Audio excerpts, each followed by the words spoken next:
Welcome back to Black and Blue Garage. Today we are working on the Jeep Comanche again. Got an idea and it's either going to be genius or stupid. Now I have this WJ brake booster that we put on a couple of videos ago, but this truck used to be a manual transmission, and since I've changed to a Chevy 5.3 and a 4L60E, we no longer need the clutch pedal or the hole that the clutch master cylinder went into. Because of that, I could actually repurpose the clutch pedal and the mounting point where the master cylinder went to add a second front master cylinder, so that I could either use just the front brakes to do burnouts or rear digs, or just, you know, be able to say that I repurposed the clutch pedal, I guess. I don't know if it'll even work, but here's the part number right here for the master cylinder that I think will work in here. Seems to fit up pretty good.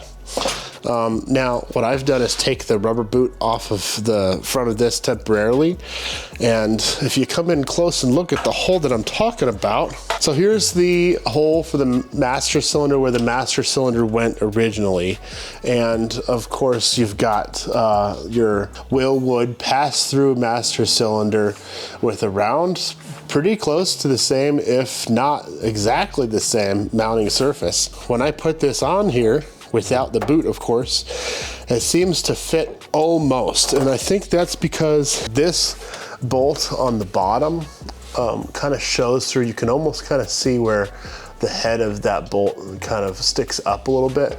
I'm gonna start by taking my burr bit and grinding that down a little bit and see if we can get this master cylinder to fit in there a little bit better. Okay, I've got that shaved down just a little bit. Let's see if this fits a little better. It's like everything fits good on the bottom now. I just need to sand down a little bit on the top, and I think we'll be good. I should be wearing my ear protection. And just like that, that is just like perfect. Let's get a better angle of that with the camera. Oh, as you can see, this fits in there with a little bit of sanding with a burr bit, 2 to 3 minutes. And it fits great. I think even the original holes line up. If they do, that's gonna be awesome. The idea is, this is a pass-through master cylinder. So I'm gonna take my front brake line and go from here right into there. And then this output right here will just go to my front brakes. That way when I stomp on my regular brake, all the fluid will go through this one to the front brakes. But if I stomp on this brake pedal, it only locks up the front brakes, and I can do some sick burnouts. Okay, so off camera, I'm gonna get a nut for this lower stud and then a bolt and a nut for the upper part of this master cylinder. I'll get it all installed. I'll put the boot on the inside. I'll figure out how I'm gonna connect this to the pedal, and then we'll start working on some brake lines. So I apologize, I messed up my audio and I have to do a voiceover thing. So in order to mount this to the cab, I went to Ace Hardware and picked up an 8mm bolt, 2 washers, and 2 8mm washers, because the one stud that was there was 8mm. Then I securely fastened this master cylinder to the firewall. After that, I needed a way to connect the master cylinder input rod to the actual clutch pedal itself. So while I was at Ace Hardware, I got a threaded coupler that was, I think, 5/16 by 24, maybe, and I welded a piece of metal to that, drilled a hole in it, and cleaned it up, made it look somewhat presentable. As you can see here, it's not very pretty, but it ain't going anywhere. I then proceeded to put that on the input rod, attach that to the clutch pedal, and voila, I have a second master cylinder. Now all I need to do is make some brake lines that connects the main master cylinder to the secondary master cylinder, and then continue making brake lines to the rear brake pedals.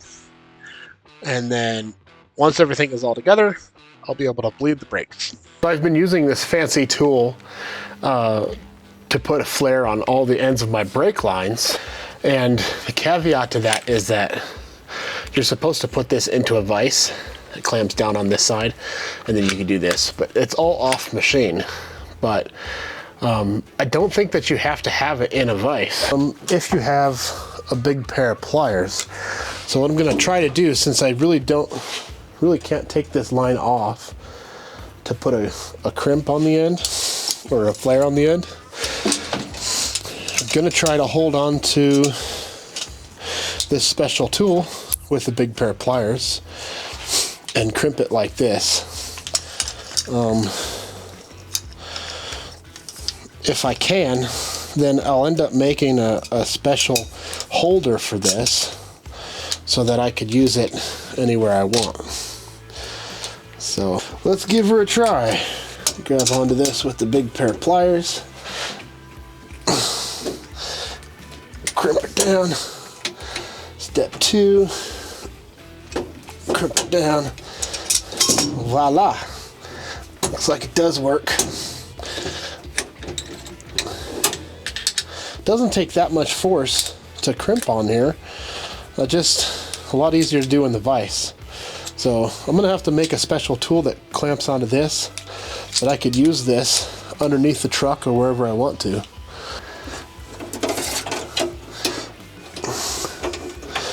Getting pretty close to the finish line. I've got 2 brake fittings that convert my dash 3 steel braided lines that go to the back into the inside of the cab.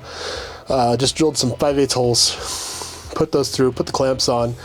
Now I just need to make some hard lines that go from there to here, and I'm hoping I have enough brake line. Might actually just have just enough. So here's everything that's left of my brake line, which isn't much. Here's just a quick look at how easy this tool is to use on the vise.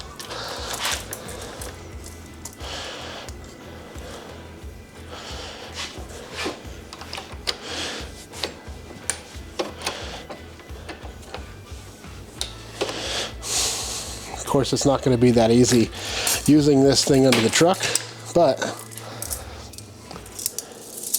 it's definitely a nice tool to have, and it makes you some nice flared ends, double flared ends. All right, now we can go ahead and stick both these ends on and tighten them up. Now, unfortunately, this is all I have left, my brakes lines, and it's much too short. And that's a real bummer. So I haven't actually taken a very close look at how people are using their brake lines on a solid axle where there's 4-link and a whole lot of travel. Now, originally this Jeep had a soft rubber brake line that went from the frame down to the caliper. But since I'm ending up with like somewhere between 14 and 16 inches of travel where the brakes hook up to the caliper, I ended up just welding a 12-inch dash 3 steel braided brake line that's connected from the outer axle C-gusset to the caliper, which is connected to the caliper with a banjo fitting adapter that adapts a banjo fitting to a dash 3 steel brake line. Black and Blue Garage tech tip here for you. If you take some 3/16 inner diameter polyethylene plastic tubing, you can slide that over your 3/16 brake line and actually protect that from vibrations and the steel brake line rattling around close to metal parts and causing a leak in the future.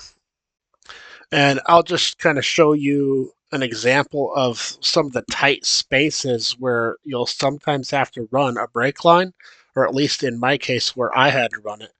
So having something to protect the brake line from getting damage from just vibration and wear is completely necessary. Now, I've been using a shotgun mic for the past 2 months, and so when I switched back over to my Rode 2 Pro wireless mic Go device, it kind of really messed me up because, I wasn't used to turning the microphone on. So I'm dumb. Uh, Another reason I'm dumb is because I had enough nickel copper brake line. I just cut some pieces too long, and if I hadn't done that, I probably would have had enough without having to drive 45 minutes all the way down to Stafford. So the steel brake line worked out okay. Now I'm going to show you how to bleed brakes all by yourself using some 3/16 vinyl tubing, a little bit of thread tape, and some patience.